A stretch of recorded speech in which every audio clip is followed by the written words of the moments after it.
Hello, Vikings, and welcome to Conversations with the Chancellor, where we talk about all of the happenings on and around the campus of Elizabeth City State University. I am Clay Mercer, and with me is the Chancellor of ECSU, Dr. S. Keith Hargrove, Sr. Chancellor, welcome back to your show. Good to see you again. Always a lot to talk about, and I'm always excited to give information to our listeners and the people who are watching here today, especially when it comes to ECSU Homecoming 2025, a resounding successful time for all of the Vikings here at ECSU. The first week of November was just an outstanding time for the alumni and friends and everyone to come on campus. Tell me about your experience, though, speaking with the alumni, especially some who have not seen the campus in a pretty long time. Yeah, well, let me just say it was an amazing weekend, actually a full week of activities. The students did an incredible job planning many of the activities and the Office of Student Affairs, and culminating for Friday and Saturday with a huge victory for the football game.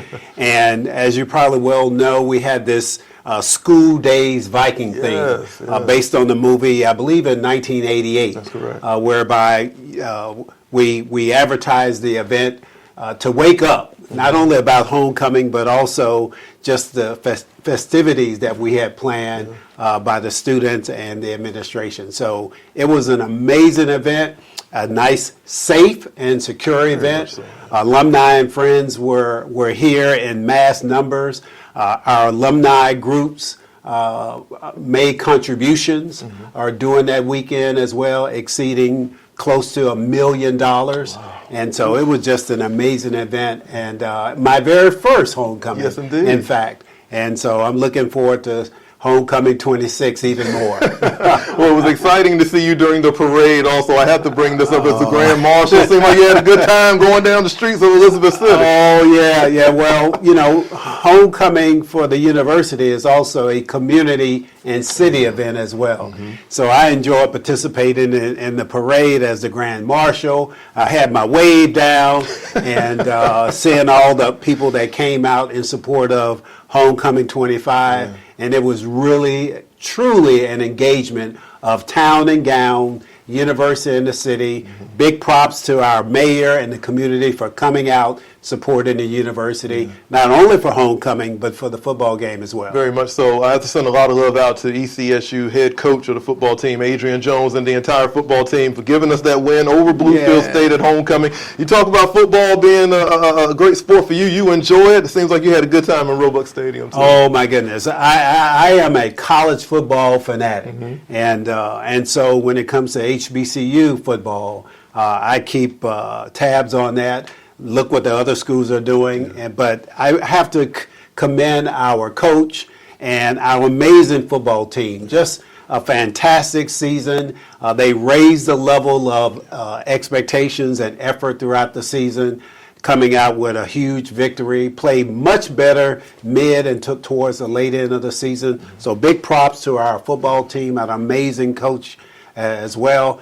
You know, I've said to the team, talent, good coaching, and effort leads to most W's. I believe we have the right talent. I believe we have the right coaching, and the commitment and the dedication of our athletes that they demonstrated on the field has really resulted in those final W's for the season. Looking forward to the next season for 26. And I think our win and loss columns will be even better the next season. I really believe that. Again, if you want to see more stories, videos, and so much more from ECSU Homecoming 2025, find us on social media at ECSU Vikings, as well as on our official website, ecsu.edu, for all of that. It's Conversations with the Chancellor, Clay Mercer, here with ECSU Chancellor Dr. S. Keith Hargrove, Sr. And Chancellor, we talked about some of the support that we received from the alumni, and we're hoping that support continues for Giving Tuesday, which is coming up on December 2nd. It's just a global opportunity, fundraising event for alumni and friends to continue to support the university. And there are so many ways that they can support this university, initiatives and scholarships. There's so many ways that they can give. I want to talk a little bit about that for some people who may be hearing about Giving Tuesday for the first time, and for people who have given before, how important it is to give again. Well, let me just say that when it comes to HBCUs and philanthropy, I think all of us could do more. Certainly for alums, but also our friends and constituents of the university. So Giving Tuesday is just that, giving back to our institution, our HBCU, whether you're an alumni or not. Yeah. And it's a special campaign, shall we say, to contribute back to the institution. And those resources are invested into our students by way of scholarships, but also endowments. Endowments are investments and funds that will have a reoccurring source of revenue for a long period of time. And so scholarships, endowments, and even support to enhance the infrastructure, to improve the quality of instruction that our dedicated faculty do every year. Those are meaningful investments in the institution. So whether it's Giving Tuesday and throughout the full year, we welcome those kinds of contributions. I would also say, even during homecoming, we had a Chancellor's campaign for $1 million. And I'm here to share with you that we are very close to exceeding or getting to that $1 million, just over a period of a couple of weeks, which demonstrates our constituents willing to contribute and invest in the kinds of things that are happening at our institution. So I am indeed very grateful, and on behalf of the whole ECSU community, thank you for making those generous donations. Yeah, it means a lot to our students, faculty, and staff, and alumni. We thank you all so much for the support that you've given up to this point, and we expect to see more from you on December 2nd for the Giving Tuesday event. And again, all of this information will be available on our website at ecsu.edu. Chancellor, looked at some information recently within the UNC system, and it was all about the transfer student number, and it's risen a little bit since the fall of 2024. 8.2% was the number that they give, but transfer students are just as important as all the other students that we bring in. They help out with the enrollment, but it's been a great situation for ECSU and the work that they have put in with our admissions and enrollment, the way that they have done, really focusing on transfer students and the great community partnerships that we have. When you talk about College of the Albemarle and some of the other schools, all of this comes together, and it's all a great benefit for the students, especially the transfer students that are coming in. Yeah, I would say across the whole University of North Carolina system, because of the quality of the academic and educational programs that are offered within all of the public universities, the state has seen an influx of more transfer students, and certainly we have benefited from that as well. In fact, there's been a major contributor to our increase in enrollment. This was our 9th consecutive year of increased enrollment, and we see that to continue in the years ahead. Two of our top programs where students are transferring into is interdisciplinary studies as well as aviation science. And many of those students are well qualified and in some cases more mature or older students as well. They coming from many of the local community colleges in the state of North Carolina, but also adjacent to the state of North Carolina as well.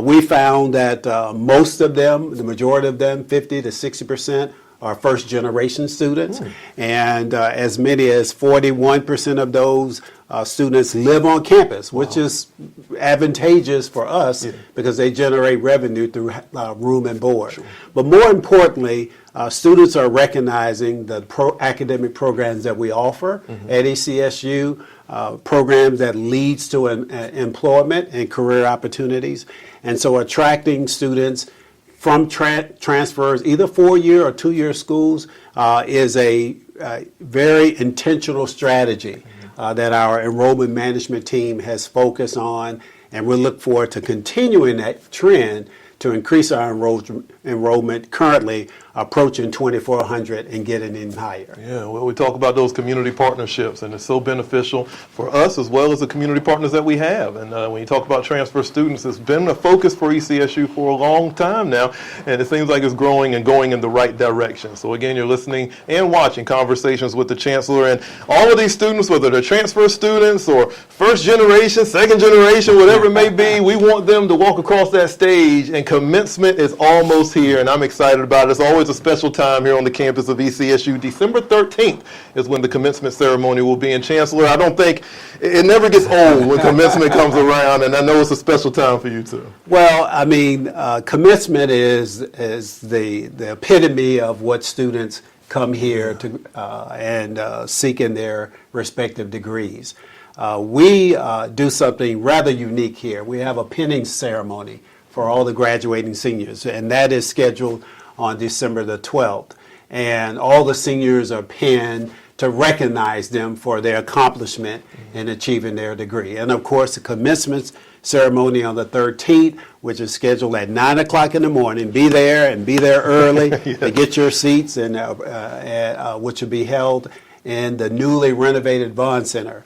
And so we look forward to that ceremony, commencement, whereby not only it's a recognition of the accomplishment of the students, but their family is also there cheering them on through the last 4, 5, or whatever, how many years of time it took. That's correct. They are celebrating that amazing accomplishment, and we too acknowledge them through that ceremony and that commencement exercise as well. It's going to be a great time. I love when the families come around. There's balloons, there's pictures, and I mean big faces. It's just a great time to celebrate these students for what they do. And again, that's coming up on December 13th, and all the information is available on our official website. Chancellor, as always during this show, I always like to give everyone information about important dates that are upcoming that they need to circle on their calendar, especially when it impacts Elizabeth City State University and what's to come.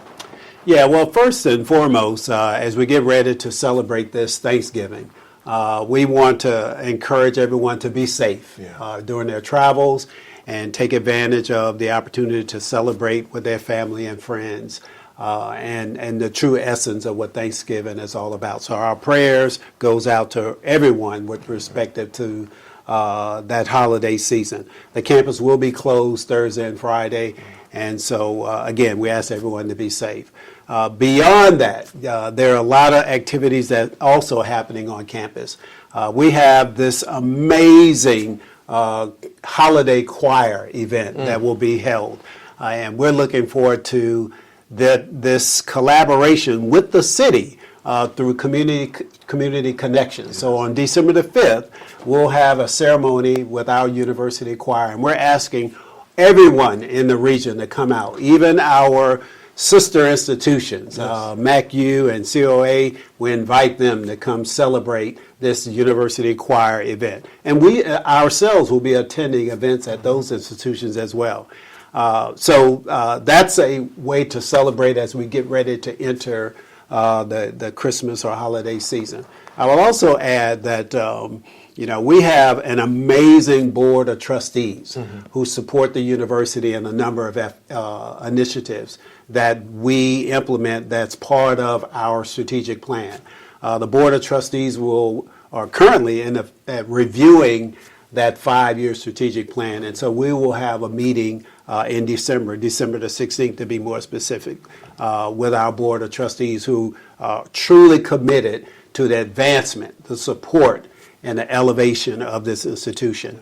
And so we'll meet with them, and then of course during the holiday season, the campus will be closed on selected days on the 24th through the 26th, and also early January as well. And even during that season, we ask that everyone enjoy the holiday season, but please be safe, enjoy, and take care of themselves, and just be thankful for all the good things that they have been blessed with. And we certainly recognize that as an institution. I get excited about the Thanksgiving holiday because it allows me to gain some extra pounds without feeling guilty, but also as a chance for us to give thanks for everything that we're thankful for. So, Chancellor, I'd like to give you a little bit of time. I know you're thankful for a lot around this time, so I'd like for you to give some thanks and also just kind of talk to the Viking family and let them know the holidays are here and we're excited about what's to come for this university. Yeah, thank you for that question. I don't know where to begin because I have so much to be thankful for, but let me just say that I'm indeed grateful to this amazing community of Elizabeth City for welcoming me as the 8th Chancellor. And then secondly, this amazing university, the faculty and the staff, and certainly the students for accepting this new Chancellor and to provide a vision to elevate the institution to the next level. I am indeed grateful for this role and responsibility and looking forward to taking the university to the next level. I would also say that, in this holiday season, there are a number of activities that the university is engaged in. Even this radio station is doing things to help those that are in need, whether it's clothing or whether it's food, that we as an institution is participating in to help those that may have limited access to the things that we all take for granted. And so I want to commend you and your staff, this radio station, to all the students, the food bank, and others for all their efforts to help those that may not have to provide opportunities that they can enjoy and celebrate this season as well. So I'm, again, very grateful myself, but it's not all about myself. It's about this university enhancing and the community, and not only about this being in what I often call a great place to work, live, and learn, but also a community, a city that seeks to enhance the quality of life for all the residents in the local area. Wonderful way. Thank you so much for those words, Chancellor. And we thank you for the work that you put in and day out to make this university everything that it can be. Great future ahead, and I can't wait for the next one. Family, if you missed out on any parts of today's show, you want to catch past episodes of Conversations with the Chancellor, there's so many ways. You can go to our YouTube channel, you can go to the WRVS Podcast Network, and listen anytime that you wish. Chancellor, again, thank you so much for making this show happen. I look forward to seeing you next month. We're going to recap the year for you. It's a year-end recap, and let everybody know how the year was, some special moments that may come to your mind, and we'll talk about all of that and so much more during our next episode. Well, I look forward to that. Again, big props to our football team and all the sports teams that we have. Volleyball has done an amazing job, as well as other athletics. Our students have been incredible by participating in a number of events, whether it's study abroad or the Thurgood Marshall College Fund. They've been demonstrating their excellence and their competency across the country with the kind of education that they receive here. To our dedicated faculty and staff, we thank you as we move into this holiday season, and to our community, to our mayor, our councilmen, and all of those that are in the local area. We appreciate you, and we want them to have a great holiday season. Yes, indeed. Family, thank you so much for joining us. We'll see you next time for Conversations with the Chancellor.